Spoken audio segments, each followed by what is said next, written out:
My name is Dan Knight, and I'm from Columbia, South Carolina. Had problems with alcohol and drug abuse and ex-wives and whatever else a man can have in life. And last year I had a stroke, and so I was talking to my friend Roger Lewis, who'd been trying to get me to record for 20 years, and I said, I'm not in the mood to record again. Then after the stroke, I said, now might be a good time to pay the Lord back for all the favors He gave me. Look in the eyes of a child, see them watching you, what they know about the world.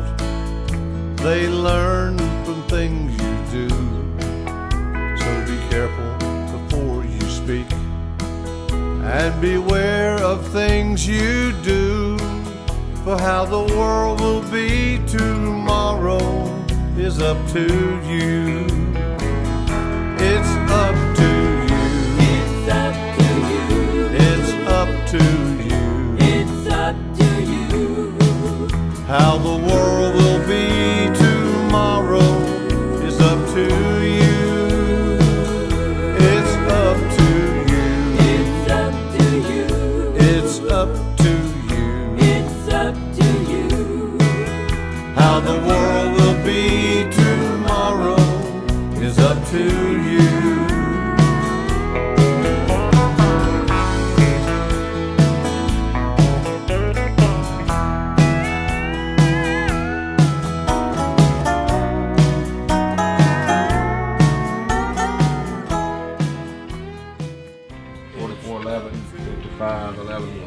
So the mod will read 55-15 and or 55-5 sharp.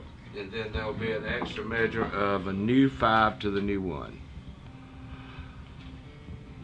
So it's 55-11 and then 5 sharp. Right, 5 sharp to the new 1. Okay. Yeah, there you go. Alrighty then. So it's a 9-bar trim. It is. Osborne Brothers. First Wow. night I worked with Bresh, Yeah. we had a 7-piece band working with Perlin, and I asked him, I said, you want us to back you up? No, I think I got it. I went, damn, you and the guitar. He went out there and just killed him for an hour and walked by me and said, your turn. Yeah, like, right. Your turn. I love it when you brag about me, Dan. I does.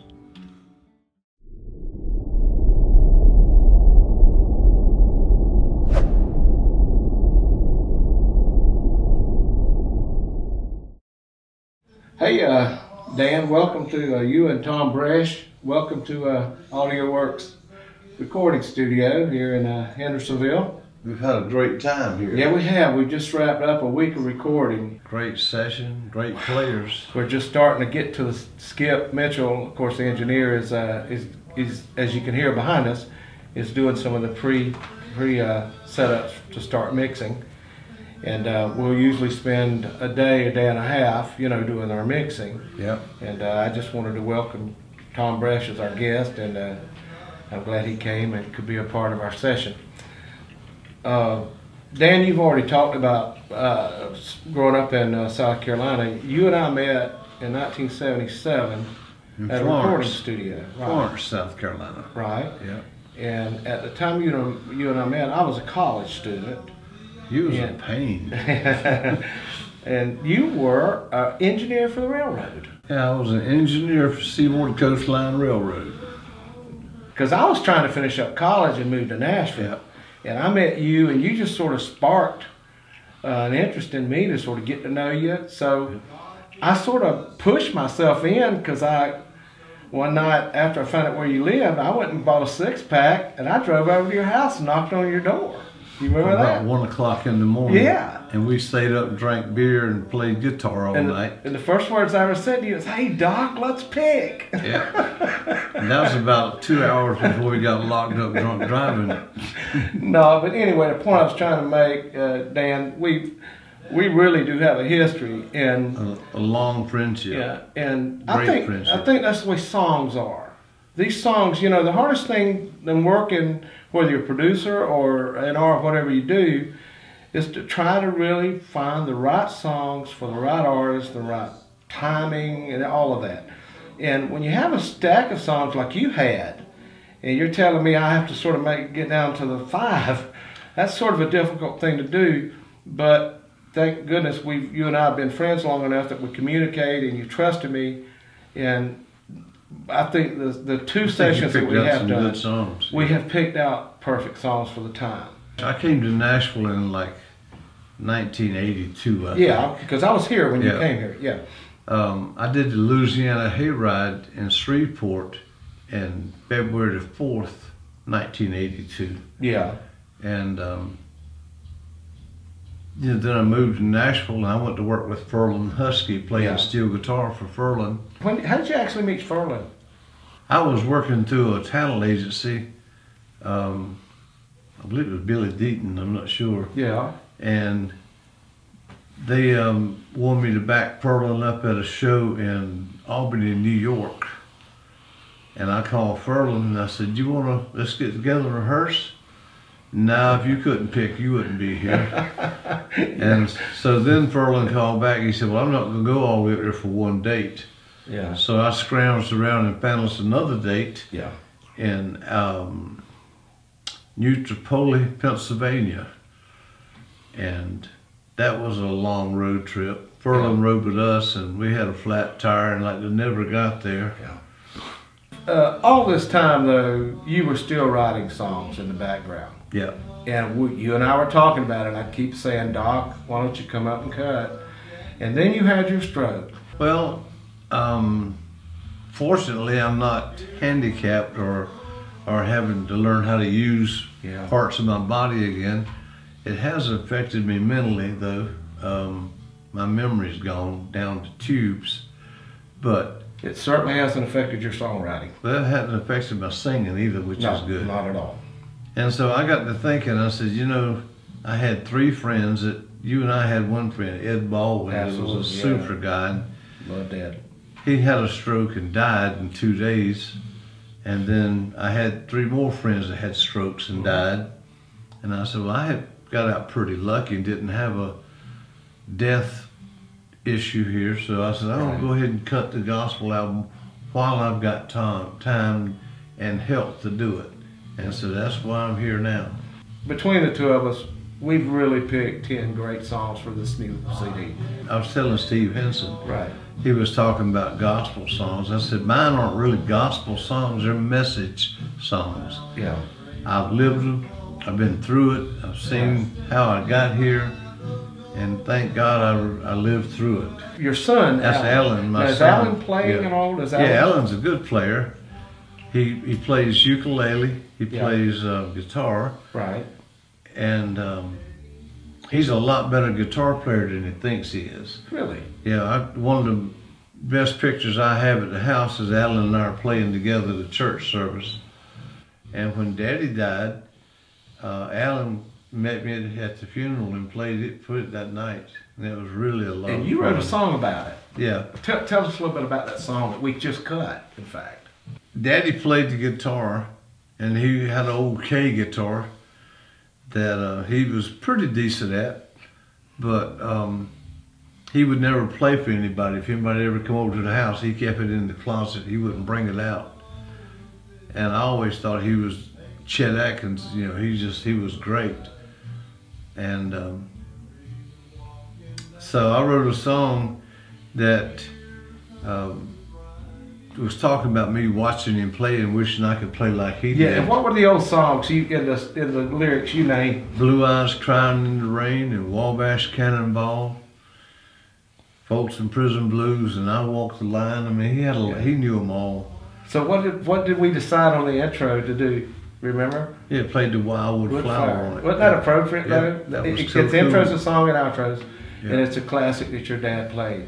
But you set a line in there about how it feels now for you to play and have your own son. Yeah, I said tonight at the funeral that I had sang at his funeral the night he passed away. Yeah, A few those old gospel songs he taught me how to play. yeah. And I know he was looking down, his heart was filled with pride to see my son play it by my side. Because he would have loved that. My daddy played the guitar When I was just a kid, I grew up wishing I could pick the way he did. I'd sit there and listen and watch him for hours when he took his old guitar and picked the wildwood flower. I don't think he ever knew how good he really played. When folks would come around, he kept it hid away. Then late at night, when he was all alone, I'd hear him in there picking out those old familiar songs. Blue eyes crying in the rain and the Wabash Cannonball. I was so impressed how he knew them all. Folsom Prison Blues and I Walk the Line are just a few that always come to mind. This is my old friend Mike. He's not that old. Well, he's been my friend for a long time. He should be. I used to sell funerals for Mike. Hallelujah. That guy could sell a fleece to a dog. Yeah, He could. about right. Most talented salesman I've ever known, and I've known him over 40 years. Really? These legs are correct. Skip hanging up. So y'all fan people? Oh, I have to have a fan. I have to have a fan, absolutely. I leave a fan running 24/7. Absolutely. One by my bedside. Got one of my every gig I play. I have a fan in my box. You know, my doctor, I've got where I was having bad neck problems, still do, but he said it was from sleeping under a ceiling fan. He said, boy, that fan's killing you. Of course, he's dead now. Yeah. Did you know Rusty Hearst? How's that for a doctor's name? Rusty Hearst. Who is it? Red Line Resonators. His Oh, name is I've heard Steve of Smith. Steve Smith. Where's Steve?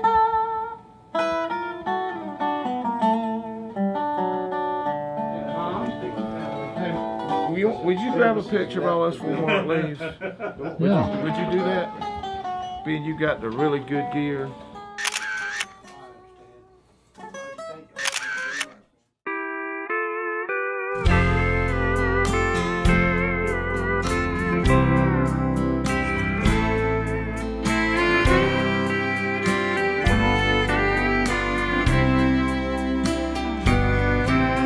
You've given me so many talents. For years I've squandered them away. I believe that you know I'm sorry. It's not much, but it's all I know to say. If you'll give me a little more time, Lord, my debt I promise to repay. I'm sorry that I've let you down so many times. It's not much, but it's all I know to say. It's not much, but it's all I know to say.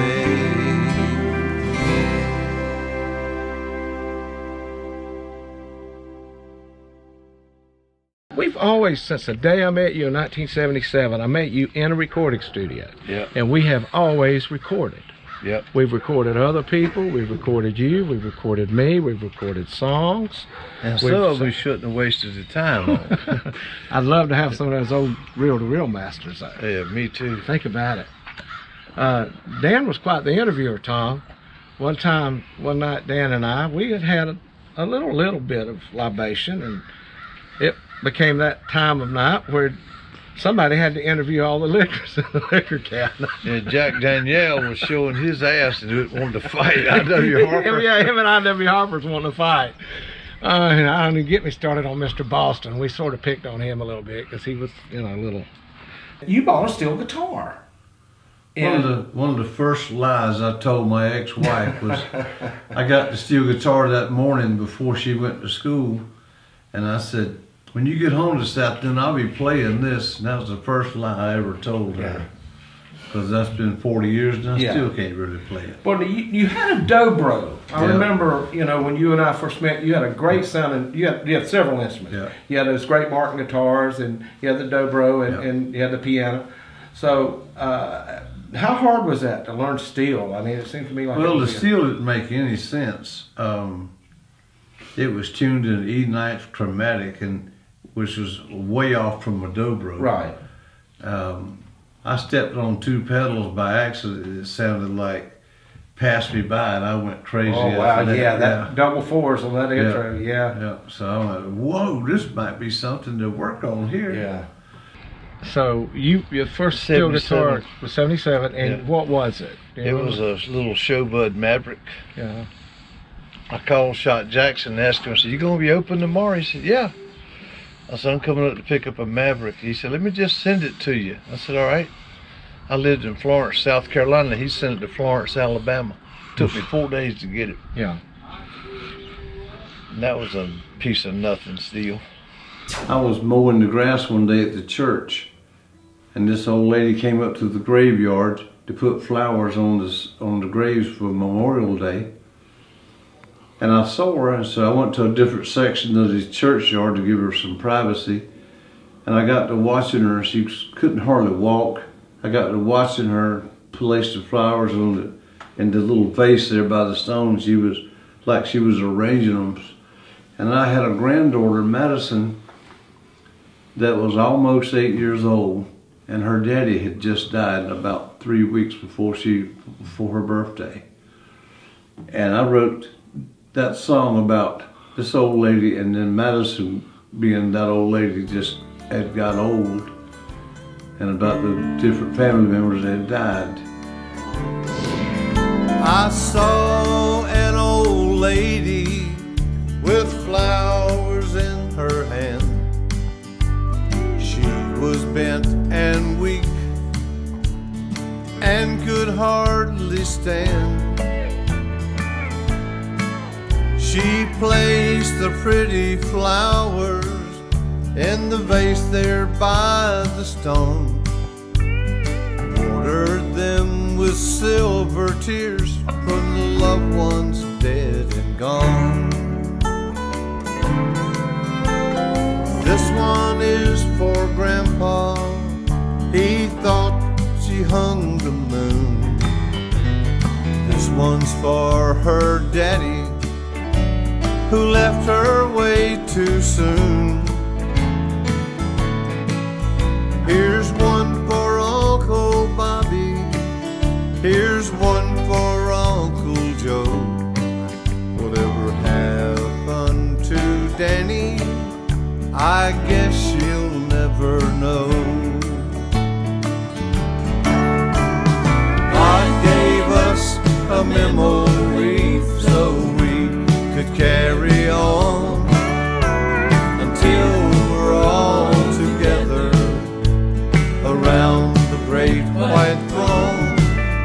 They're standing by the golden gate to welcome her home. She'll never spend another day alone.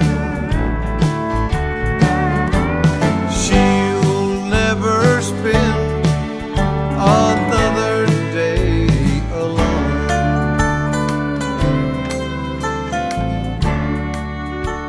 I'd like to say hello to my little grandsons, Blake and Luke. I love you guys.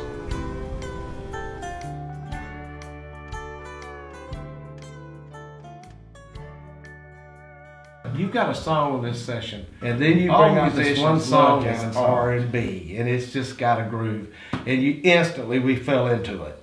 Yeah. And it didn't start that way. Initially, it was supposed to be a country song. Originally, it started off as a country song. Yeah, but we took it to a different level, and it's going to be your title cut.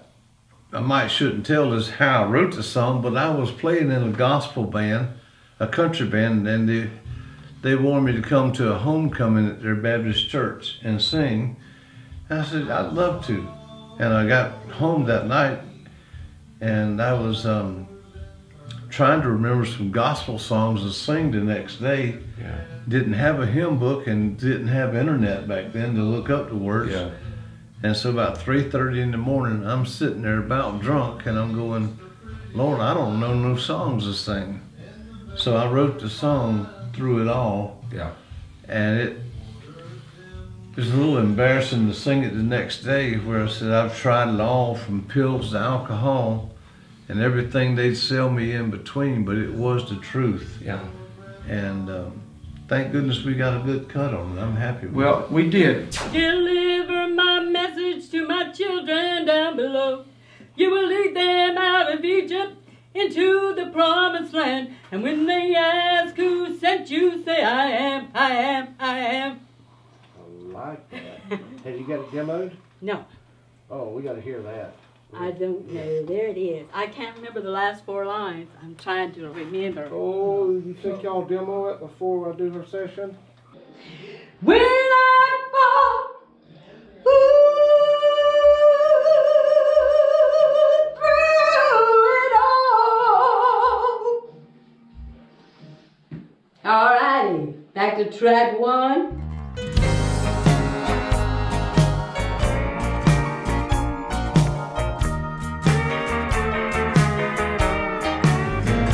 Hello, Lord, this is me, back down on my knees and begging you to help me once again. So many times I've let you down. It's a wonder you're around to reach out now and save a dying man. I guess I'll never know what makes you love me so, and why you're always there through it all. You helped me over mountains I could never climb. You had the answers for the problems on my mind.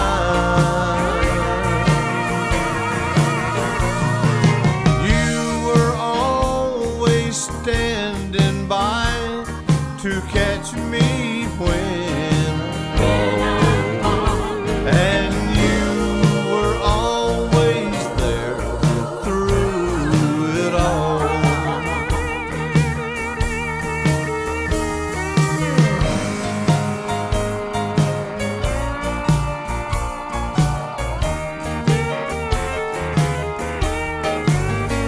Hello, Lord, this is me, back down on my knees and begging you to help me once again. So many times I've let you down. It's a wonder you're around to reach out now and save a dying man. I guess I'll never know what makes you love me so, and why you're always there through it all.